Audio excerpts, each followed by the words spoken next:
하나님 말씀은 요한계시록 22장 1절에서 7절까지 말씀입니다. 계시록 22장 1절에서 7절까지 말씀입니다.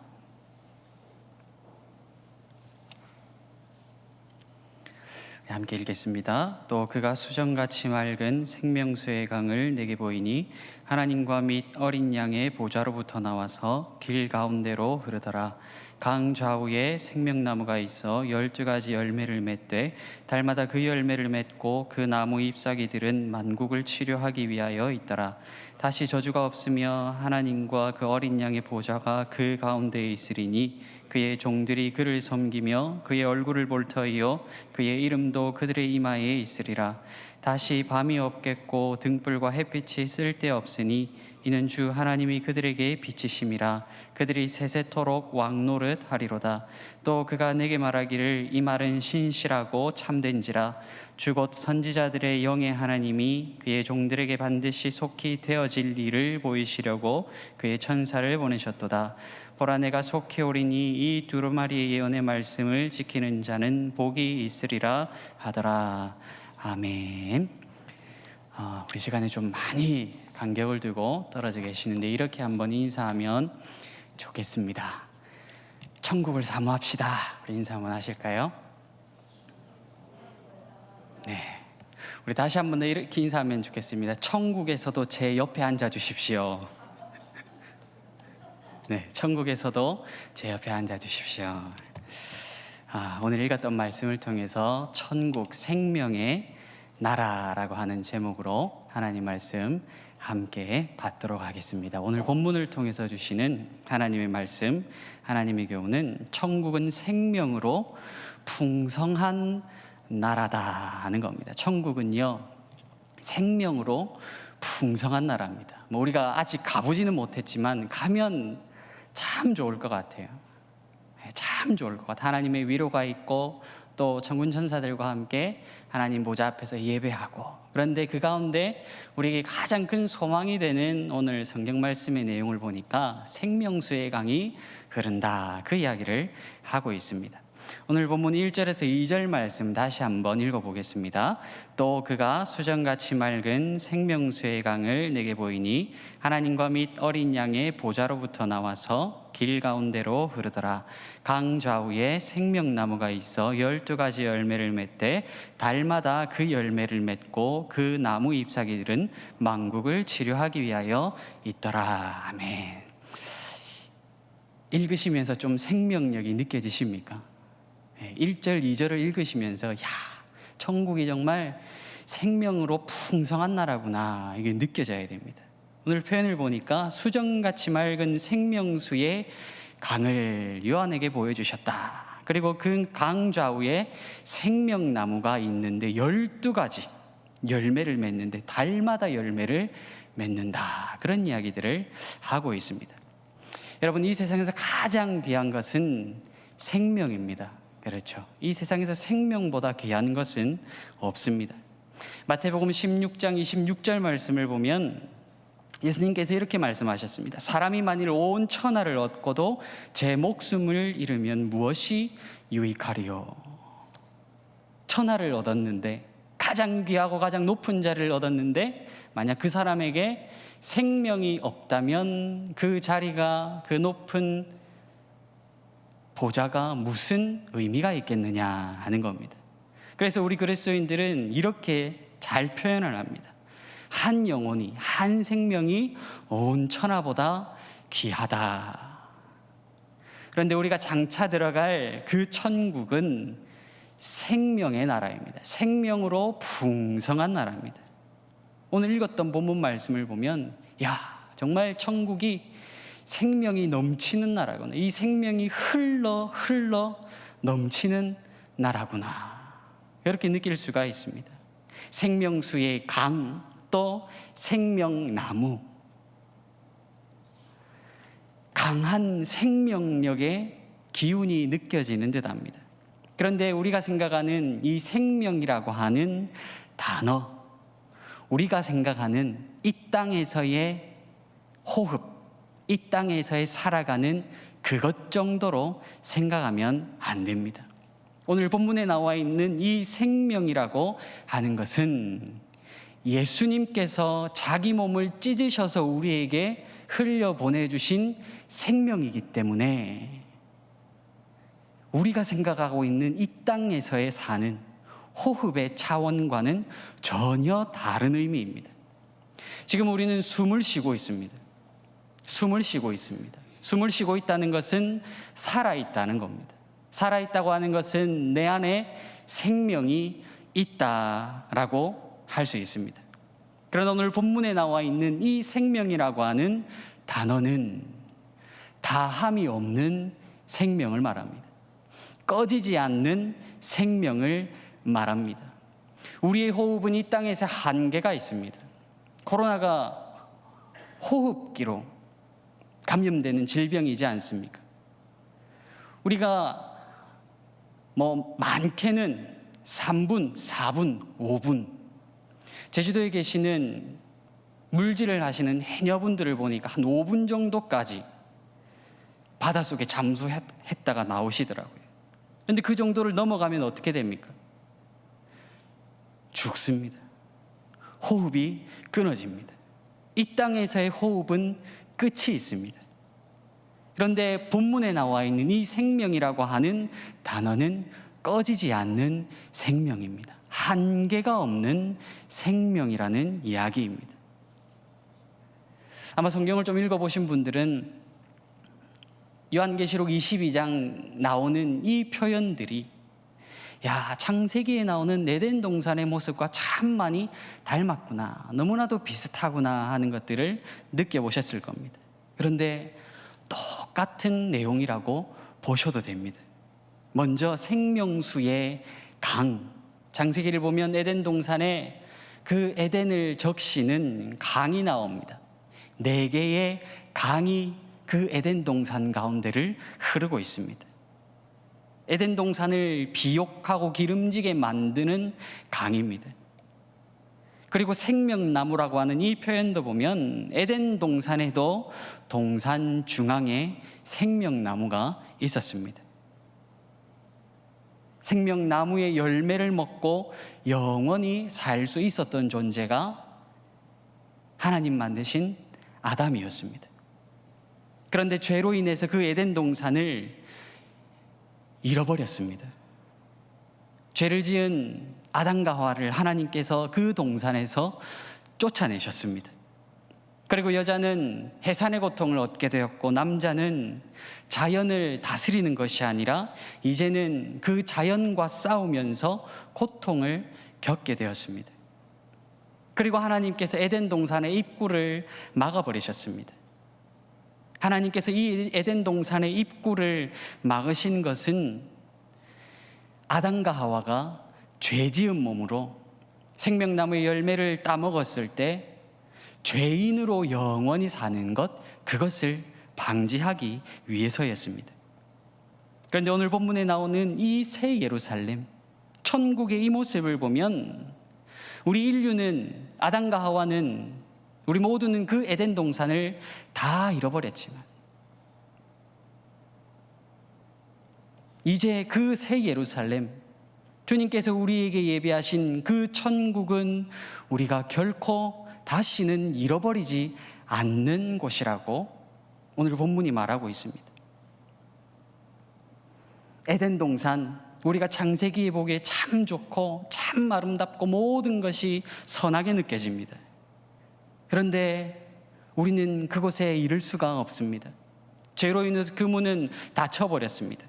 그런데 예수님께서 십자가를 통해서 우리에게 그 길을 갈 수 있는 에덴 동산, 새 예루살렘, 저 천국으로 갈 수 있는 길을 열어주신 겁니다. 과거의 에덴 동산은 우리가 잃어버렸던 곳이지만 우리가 장차 들어갈 저 천국, 우리가 약속받은 저 하늘나라는 우리가 다시는 잃어버릴 염려하지 않아도 되는 곳입니다. 기대가 되지 않습니까? 그곳에는 마귀도 없습니다. 그곳에는 죄도 흘러 들어올 수가 없습니다. 오직 그곳에서는 하나님과 구원받은 백성이 영적으로 교제하며 그렇게 영원히 살 수 있는 곳입니다. 숨이 붙어 있다고 해서, 맥박이 뛰고 있다고 해서 살아있다라고 말할 수는 없습니다. 물론 의학적으로는 생명이 있습니다. 그런데 이 생명이라고 하는 것은 또 다른 생명을 낳는 그 능력이 있기 때문에, 그 풍성함이 있기 때문에 반드시 열매로 나타나야 하기 때문에 생명이 의미가 있습니다. 오늘 성경 말씀에 보니까 이 생명나무에는 12가지 열매를 맺고 달마다 그 열매를 맺고 또 그 나무 잎사귀 되는 망국을 치료하기 위해서 있었다라고 말하고 있습니다. 여러분, 우리가 잘 아는 대로 농사를 지어 보셨습니까? 저는 아직 한 번도 못 지어 봤거든요.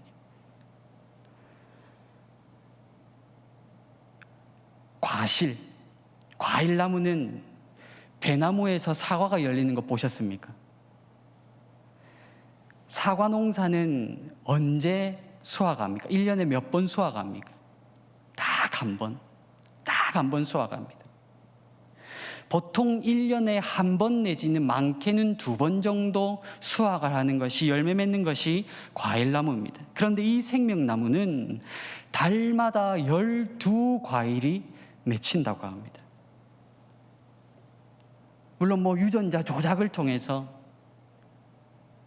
그런 일이 가능할지는 모르겠습니다. 그런데 오늘 성경이 말하고 있는 이 표현은 주님께서 우리를 위해서 예배해 놓으신 이 생명나무가 얼마나 능력이 있는지, 그 생명이 얼마나 풍성한지, 풍요한지 보여주시는 모습입니다. 저는 어릴 때 저희 어머니께서 이 이야기를 자주 하셨습니다. 천국에 가면 생명나무가 있는데 달마다 과일이 맺힌다. 제가 어릴 때 들으니까요, 참 가고 싶은 거예요. 왜 그랬는지 제가 생각을 해봤습니다. 어릴 때 조금 가난했었습니다. 그러니까 과일을 잘 못 사 먹었거든요. 그러니까 시장을 가면 어머니께서 조금 사시고 이렇게 운반하다가 또는 벌레가 조금 먹어서 멍이 들거나 조금 상한 과일들 있지 않습니까? 그것들을 조금 헐값에 사오셨습니다. 그러니까 어린 마음에 나도 좀 좋은 과일을, 맛있는 과일을 마음껏 먹어보고 싶은데 언제나 왜 이렇게 멍든 것, 벌레 먹은 것, 칼로 절반 정도는 도려내야 되는 것, 그런 것들을 먹을까? 그런데 생명나무는 달마다 12과일이 맺힌다. 가면 참 배부르게 많이 먹어야 되겠다. 그런 생각을 제가 많이 했었거든요. 생명나무의 잎, 망국을 치료하기 위해서 있는 것이다 말합니다. 여러분, 요즘에 약재나무, 약으로 쓰이는 나무, 대표적으로 온나무, 엄나무 이런 것들이 있습니다. 온나무는 살균 효과가 참 좋다고 그럽니다. 독을 제거하기만 하면 온나무가 가지고 있는 그 살균 효과가 참 좋아서 약재로 쓰입니다. 그리고 엄나무는 관절염, 신경통에 좋다고 말합니다. 만국을 치료하기 위해서 생명나무 잎사귀가 존재합니다. 여러분, 이 땅에서 자라는 나무도 그 껍질과 그 이파리가 우리 몸에 효능이 있습니다. 약효가 있습니다. 그런데 만국을 치료하는 생명나무의 그 효능은 한 사람의 건강을 치료하기 위한 것이 아니라 온 세상, 모든 만물, 만국을 치료하기 위한 폭발적인 생명력을 그 안에 가지고 있다. 그렇게 성경이 말하고 있습니다. 구약의 에스겔 선지자는 환상으로 이 모습을 먼저 보았습니다. 에스겔 47장 6절에서 9절 말씀을 보면 7절에는 강 좌우에 나무가 심이 많았다. 강 좌우에 나무가 줄을 서서 있더라. 그리고 8절 말씀에는 물이 동쪽으로 흘러서 바다에 물이 살아났다. 바다에 물이 살아났다. 그리고 9절을 보니까 강물이 이르는 곳마다 생물이 살고 또 물고기가 많아지고 바닷물까지도 살아나고 이방 나라 각처의 모든 것들이 다 살아났다. 그렇게 환상을 보았습니다. 우리가 이런 사명을 가지고 살아가는 존재라는 겁니다. 우리는 이런 사명을 가지고 살아가는 사람들입니다. 교회는요, 우리 그리스도인들은요, 주님의 십자가 보혈로 이루어진 그 폭발적인 생명력을 세상으로 흘려보내는 존재입니다. 교회는 닫아놓고 우리만 잘 먹고 우리만 배부르고 그런 곳이 아니라 흘려보내는 곳입니다. 무엇을 흘려보낸다고요? 생명을 흘려보내는 것입니다. 생명을 흘려보내는 곳이 우리 세강교회라는 겁니다. 교회 성장이 성경이 말하는 주님이 기대하시는 교회 성장의 모습이 어떤 모습인 줄 아십니까? 재정이 많아지는 건요, 건물을 다시 짓는 건요, 그것 아닙니다. 하나님께서 교회를 통해서 얼마나 많은 영혼들을 살리시는 사역 가운데 우리를 쓰시느냐, 살리는 일을 우리에게 맡기시느냐, 우리가 그 맡은 사명을 제대로 감당하느냐, 제대로 감당할 때에, 생명을 흘려보낼 때에 진짜 교회 성장입니다. 교회 부흥이 무엇인 줄 아십니까? 사람이 많아지는 건요, 교회 안에 유력한 사람들이 등록하는 건요, 그것이 아니라 진짜 교회 부흥은 우리 교회를 통해서 이 지역의 사람들이 살아나느냐, 이 지역의 사람들이 주님을 알게 되느냐, 이 지역과 이 사회가, 우리 인근 주변이 얼마나 깨끗해지느냐, 생명이 흘러가느냐, 그것이 진짜 교회의 부흥입니다. 우리 세강교회를 통해서 정치가 깨끗해진다고 한번 생각해 보십시오. 우리 교회를 통해서 우리 지역에 있는 정치인들이 하나님을 두려워하게 되고, 또 우리 교회를 통해서 우리 지역의 경제가 부흥한다고 한번 생각해 보십시오. 우리 교회를 통해서 이 세상, 이 주변의 문화가, 특별히 우리 자녀들의 학교의 문화가 깨끗해진다고, 바뀐다고 한번 생각해 보십시오. 대한민국은 OECD 국가 중에서 자살률이 제일 높은 나라입니다. 잘 살게 되지 않았습니까? 그런데 지금은 중학생도 고등학생도 자습서를 사고 산에 올라가서 목을 매달아 버립니다. 왜 그럴까요? 행복하지 않아서입니다. 진짜 생명이 무엇인지, 진짜 소망이 무엇인지 알지 못해서 그렇습니다. 우리를 통해서 자살률이 줄어든다고 한번 생각해 보십시오. 우리 교회를 통해서 범죄율이 낮아진다고 한번 생각해 보십시오. 우리를 통해서 이 세상의 사람들의 마음이 조금이라도 따뜻해진다고 한번 생각해 보십시오. 사람들의 마음이, 생각이 긍정적으로 바뀐다고 한번 상상을 해 보십시오.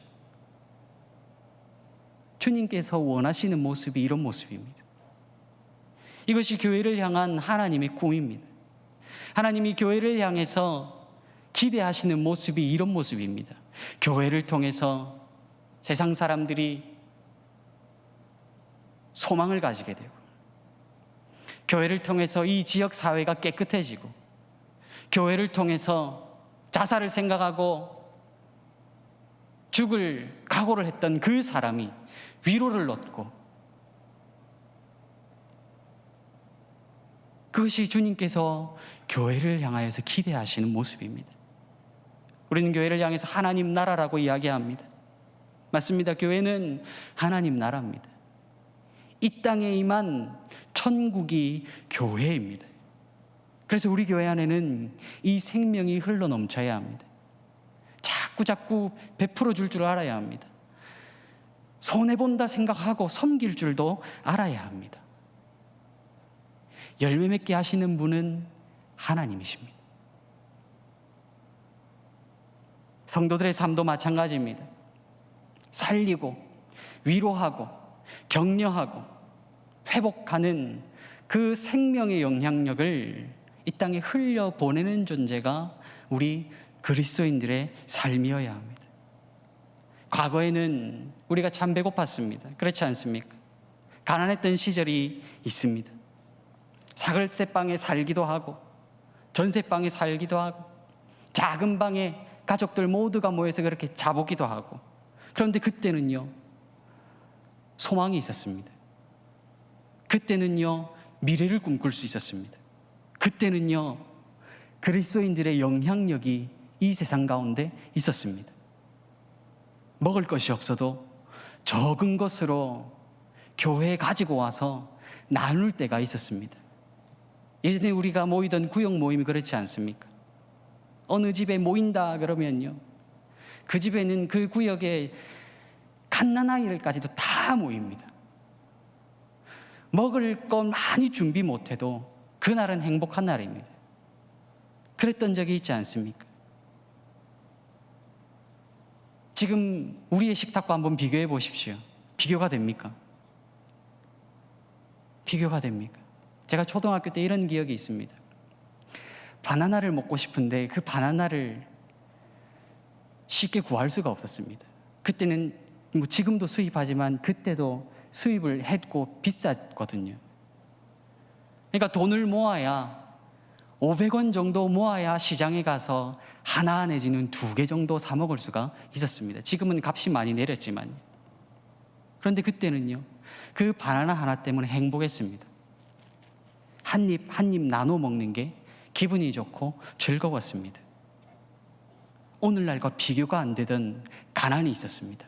그런데 그 가난 속에는 소망이 있었고 누군가를 향한 나눔이 있었고 베품이 있었습니다. 아마 다들 기억하실 겁니다. 주일마다 성미 주머니에 쌀을 담아서 교회에 가지고 왔습니다.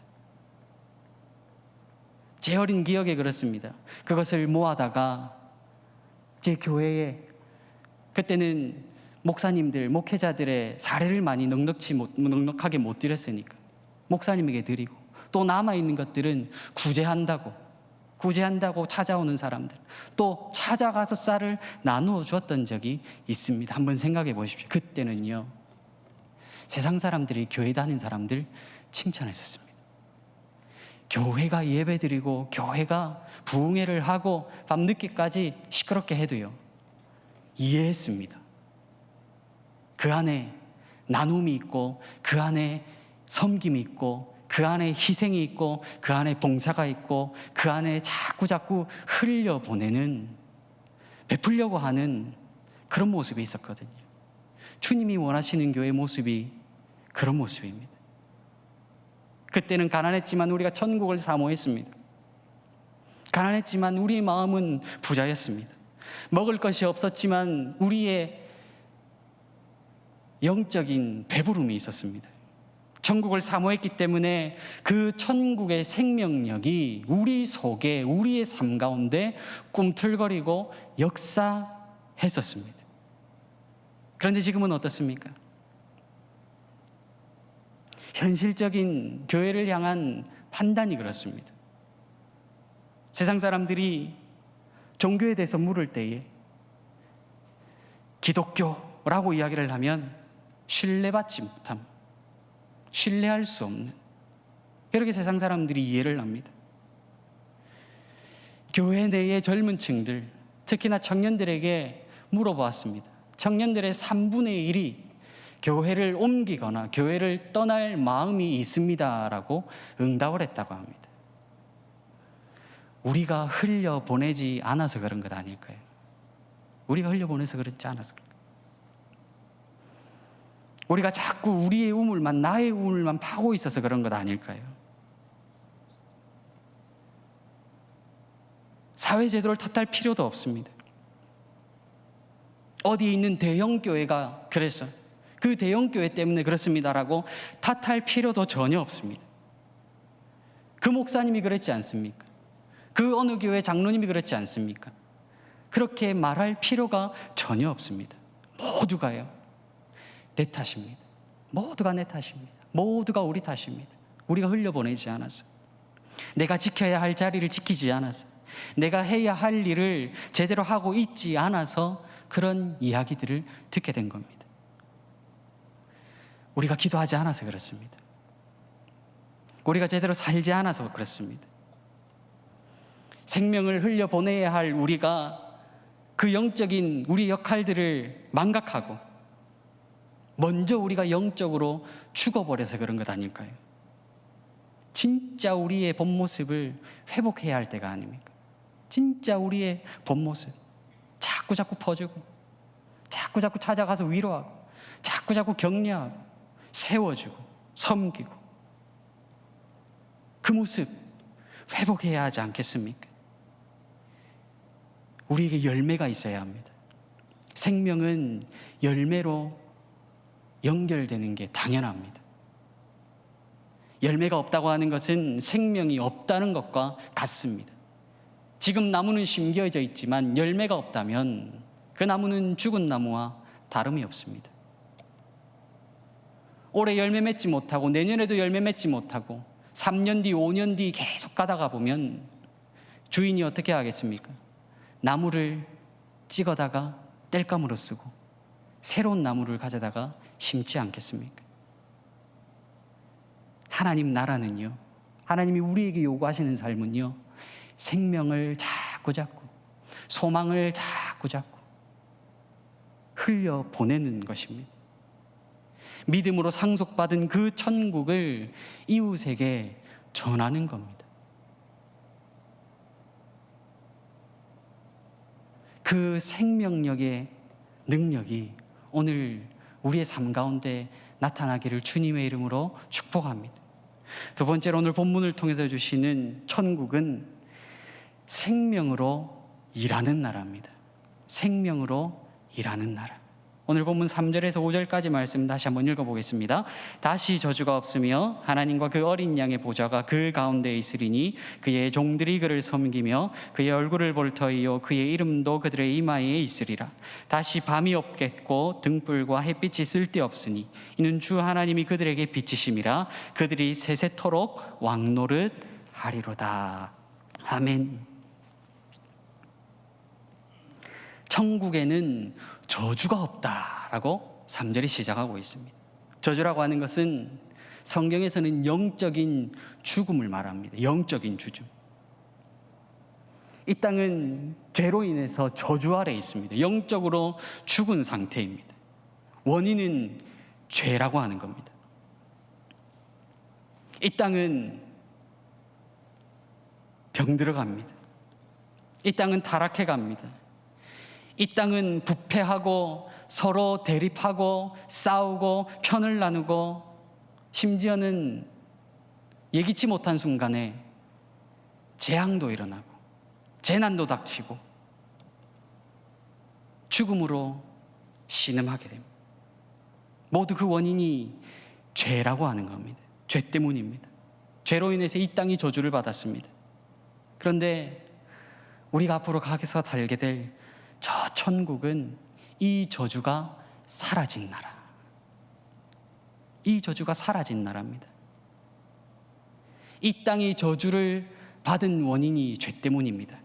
그런데 우리가 살게 될 저 천국에서는 그 저주, 그 아픔, 그 고통이 없는 원인이 무엇이냐면 예수님의 십자가입니다. 다시 한번 에덴 동산으로 돌아가 보실까요? 하나님이 죄 지은 인간을 에덴 동산에서 쫓아내셨습니다. 쫓겨난 인간, 쫓겨난 아담과 하와 더 이상 에덴 동산에 들어가지 못합니다. 정확하게 성경의 표현을 빌리면 생명나무에 가까이 가지 못합니다. 죄를 짓고 난 이후에 에덴 동산에서 쫓겨났습니다. 그런데 쫓겨난 의미로 끝이 아니라 더 이상 생명나무에 가까이 다가갈 수 없게 되어버렸습니다. 창세기 3장 24절을 보면 이렇게 이야기합니다. 이같이 하나님이 그 사람을 쫓아내시고 에덴 동산 동쪽에 그룹들과 두루 도는 불칼을 두어 생명나무의 길을 지키게 하시니라. 성경이 번역되기 전에 화염검이라 그랬거든요. 저는 화염검의 의미가 더 좋은 것 같습니다. 화염검. 가까이 가면 어떻게 됩니까? 죽습니다. 생명나무에 더 이상 가까이 다가갈 수가 없습니다. 생명나무에 가려고 하면 하나님이 세우신 그룹을 통과해야 합니다.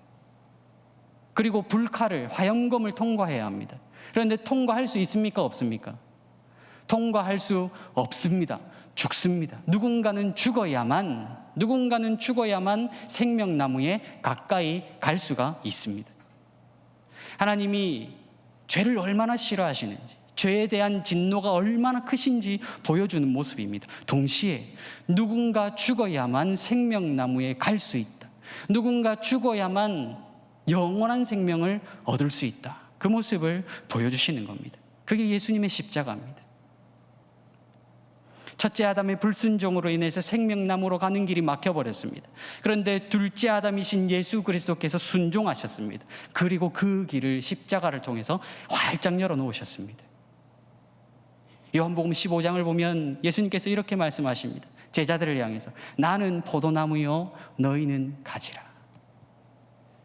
이스라엘 사회에서, 유대 사회에서 포도나무가 주는 의미는 풍성함입니다. 생명력입니다.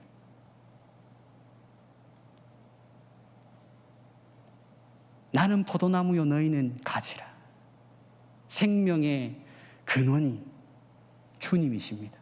그리고 우리는 생명의 근원이신 주님께 붙어있는 사람들입니다. 그런데 오늘 본문의 새 예루살렘의 모습, 천국의 모습도 마찬가지입니다. 강 주변으로 나무가 많이 심겨져 있습니다. 수없이 심겨져 있습니다. 구원받은 하나님의 자녀들, 하나님의 백성들은 그 생명나무의 열매를 따먹을 수 있습니다. 달마다 맺히는 과일들을 먹을 수 있습니다. 실제로 가서 먹는다. 제가 아직 천국을 못 가봐서 그것까지는 모르겠습니다.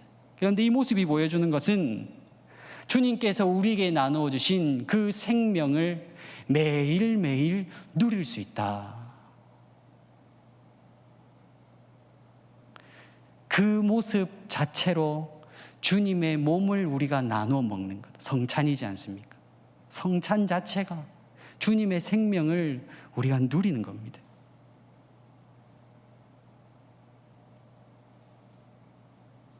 코로나 때문에 성찬을 우리가 할 수 없습니다. 그런데 저 어릴 때는요, 성찬을 하면서 우는 분들이 참 많았습니다.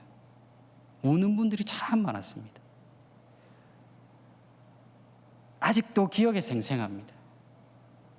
연로하신, 머리가 하얗신 노 권사님 받은 그 떡 조각, 빵 조각, 그것을 입에 넣으시면서 손이 덜덜덜덜 떨리는 모습을 제가 아직도 기억합니다. 나의 죄, 우리의 죄를 주님 앞에 고백하고, 그럼에도 자기의 생명을 나누어 주신 그 주님의 사랑 앞에 덜덜덜덜 떨었던 것 아닐까요? 오늘 우리에게도 그런 모습이 회복되면 좋겠습니다. 우리는 이 땅에서 주님의 몸을 먹고 마시는 사람들입니다. 주님께서 나누어 주신 그 생명을 먹고 누리는 사람들입니다. 그런가 하면 천국에서 이 삶을 두 가지로 요약하고 있습니다.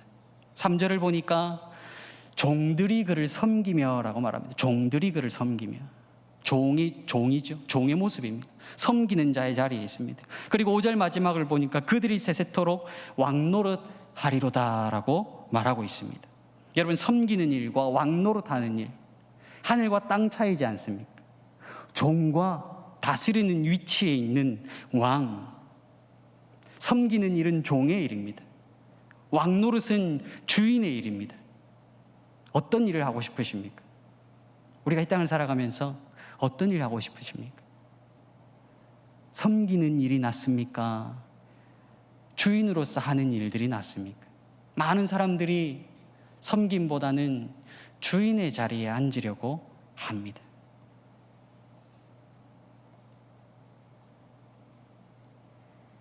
땅에서의 삶은요, 섬기는 일보다 주인 노릇하는 그 자리가 더 나아 보입니다. 그런데 여러분 그거 아십니까? 우리가 오해하고 있는 겁니다. 창조 질서가 파괴된 모습입니다. 아담은요, 죄짓기 이전에 하나님께 받은 사명, 일을 감당했습니다. 자기에게로 오는 모든 동물들의 이름들을 다 지어주었습니다. 그것이 아담이 받은 일, 사명이었습니다. 에덴 동산을 관리하는 일을 맡았습니다. 종으로서 일했던 겁니다. 동시에 하나님을 대신해서 다스리는 대리 통치자의 일도 감당했습니다.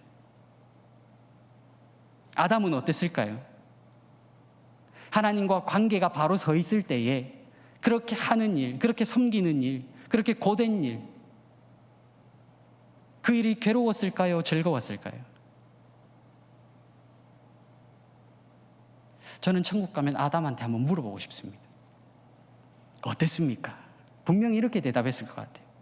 하나님과 관계가 좋고 그 에덴 동산에서 받은 사명을 감당할 때 내가 참 즐겁고 내가 참 행복했다.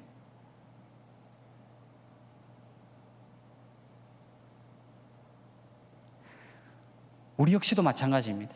하나님과 바른 관계에 있을 때, 하나님과 바른 관계를 유지하며 살아갈 때에 우리가 하는 모든 일들이 즐겁고 행복한 일이어야 합니다. 기쁨으로 감당할 줄 알아야 합니다. 죄를 지은 이후에, 관계가 깨어진 이후에는 일이라고 하는 것이 고통이 되어버렸습니다. 밥벌이가 되어버렸습니다. 생계수단이 되어버렸습니다. 그런데 오늘 우리 그리스도인들은 십자가를 통해서 하나님과 바른 관계에 있는 사람들이 아닙니까? 그런데 일하시면서 자꾸 죽겠다 하지 마십시오. 살겠다 하십시오. 기쁨으로 감당할 수 있거든요. 왜? 주님께서 맡겨주신 일이라면, 주님께서 내게 주신 일이라면, 하나님이 내게 주신 달란트인데, 하나님이 내게 맡겨주신 사명인데 얼마나 기쁘고 얼마나 감사한 일들입니까? 특별히 섬긴다고 하는 이 원어의 뜻은요, 예배하고 경배한다. 많이들 들어보셨죠? 우리의 삶 전부가 예배다. 일하는 것도 예배가 될 수 있습니다. 예배입니다. 우리가 하는 모든 일들이 하나님을 높이고 예배하는 일이어야 합니다. 그렇게 인식하고 일해야 합니다. 또 오늘 우리가 드리는 예배, 한 시간의 종교의식이 절대로 아닙니다. 절대로 종교의식이 아닙니다. 온몸을 다해서. 제가 고등부를 맡고 있는데 고등학생들에게 늘 하는 이야기가 이겁니다. 좀 씻고 와라. 좀 씻고 와라. 아침에 고등학생들이 얼마나 피곤합니까? 그럼에도 제가 요구하는 것은 교회 올 때는 제일 좋은 옷 5분 정도 일찍 일어나서 씻고, 우리 학생들에게는 제가 화장도 좀 하고 오라 그러거든요. 그렇다고 뭐 파란색 빨간색 바르지 말고 선크림도 좀 바르고 입술 보호제도 좀 바르고, 하나님께 예배하러 오는데 기쁨으로 나와야 하는데 그런 준비하고 나와야 하지 않겠습니까? 왕노릇한다, 이 표현은요, 통치하고 다스린다. 잘 아실 겁니다. 통치하고 다스린다. 예수님이 이 땅에 종의 모습으로 오셨습니다. 그리고 종으로 섬기셨습니다. 그런데 만왕의 왕으로 오신 겁니다. 여전히 지금도 우리의 왕이십니다. 우리도 마찬가지입니다. 우리는 이 땅을 살아가면서 하나님의 종으로 맡겨주신 일들, 또 이웃을 섬겨야 합니다. 그러면 하나님께서 우리에게, 자녀된 우리에게 왕의 권세, 왕의 자녀로서의 권세를 누리게 하신다는 겁니다. 그런데 이 모든 일이 무엇이 바로 서 있을 때 가능한 줄 아십니까? 하나님과의 관계입니다. 하나님과의 관계입니다. 우리가 다윗을 좋아하는 이유는 그가 왕이었기 때문에 좋아하는 것이 아니라 하나님과의 관계를 유지하는 능력이 탁월했기 때문에, 저는 그렇게 생각합니다. 다윗만큼 하나님과의 관계에 있어서 그 관계의 끈을 끝까지 붙잡고 살았던 사람이 전 성경에서 다윗만큼 했던 인물은 없다고 생각합니다. 그런데 그 다윗이 이렇게 고백합니다. 시편 84편 10절에 보면, 다 같이 읽으실까요? 주의 궁정에서의 한 날이 다른 곳에서의 첫날보다 나은즉 악인의 장막에 사는 것보다 내 하나님의 성전 문지기로 있는 것이 좋사오니. 왕이 성전 문지기 하고 싶다는 겁니다. 저는 우리 교회가 그런 교회가 됐으면 좋겠습니다. 아이고, 제가 하겠습니다. 더운데 땀나는 일 제가 더 하겠습니다. 밖에 나가기 싫잖아요. 힘든 일 제가 하겠습니다. 주님께서 섬기러 오셨습니다. 이것이 천국을 사모하는 자의 고백입니다. 천국을 사모하기 때문에 하나님 맡겨주신 땅에서의 일들도 기쁨으로 감당할 수 있다는 겁니다. 요즘 날씨가 많이 더우시죠?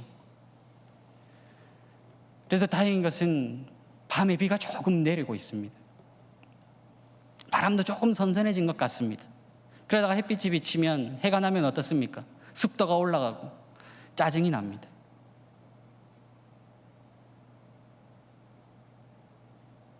그럴 때 기억하십시오. 아, 이 날씨도 기쁨으로 감당할 줄 알아야 되겠구나. 더 이상 우리의 일들을, 내가 해야 할 일들을 괴로운 일로 생각하지 않으셨으면 좋겠습니다. 여름에는 땀 나는 게 당연합니다. 땀 나라고 하나님이 땀구멍 만드신 겁니다. 힘들다고만 생각하지 마십시오. 힘들고 괴로운 일로 여겨질 때가 있습니다. 맞습니다. 그런데 하나님이 내게 맡기셨구나, 하나님이 내게 주신 일이구나, 귀한 일이구나, 그렇게 생각하면 기쁨으로 감당할 수가 있습니다. 한번 정리해 보겠습니다. 천국은요, 제목 그대로 생명의 나라입니다. 생명의 풍성한 열매를 맺는 나라입니다. 그리고 생명의 능력으로 일하는 나라입니다. 생명으로 일하는 나라입니다. 장차 우리가 가는 천국이 그런 곳입니다. 그런데 우리 그리스도인들은 천국에서만 그 삶을 누리지 않습니다. 이 땅에서도 그 일들을 감당해야 합니다. 우리가 살고 있는, 우리가 발붙이고 있는 땅 위에서도 천국의 생명력을 누려야 합니다. 요한복음 7장 38절에서 39절 말씀을 보면 이렇게 이야기를 합니다. 나를 믿는 자는 성령의 이름과 같이 그 배에서 생수의 강이 흘러나오리라 하시니, 이는 그를 믿는 자들이 받을 성령을 가리켜 말씀하신 것이라. 생수의 강은요, 성령의 능력이라는 겁니다. 에덴 동산에서도 생수의 강이 있었습니다. 새 예루살렘 저 천국의 모습도요, 그 모습을 보니 생명수가 흐르고 있었습니다. 모두 생수의 강입니다. 예수님께서 말씀해 주시잖아요. 생수의 강은 곧 성령이다. 우리가 성령 충만을 사모하고 기도하고 부르짖고 간구해야 되는 이유가 여기에 있습니다. 생명의 원천이 성령입니다. 능력의 원천이 성령입니다. 우리가 성령 충만해야 생명을 누릴 수 있습니다. 우리가 성령 충만해야 그 생명력으로 일할 수가 있습니다.